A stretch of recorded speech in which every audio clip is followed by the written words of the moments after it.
Guys, Andrew here and welcome back to AppIQ. And in today's video, I'm going to show you how to lock your home screen layout on your Android or Samsung Galaxy phone. What does that mean, guys? On your home screen, you can always go ahead and move around applications as you wish. Put them wherever you want. You can move them from one page to the next, etc, etc, right? But what if you don't want to have that on your phone and you want to lock it so that you or no one cannot move around those applications once you set them up?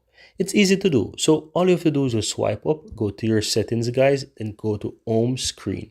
From here, you will see the option that says lock home screen layout. Now, once you toggle this on to turn it on and go back to your home screen and you try to move any application, you will see that it's locked. So let me try to move this folder, and here you can see it says that home screen layout is locked, right? You can always go to your settings to unlock it, right? And you can tap on that and go to your settings to toggle it off if you so desire.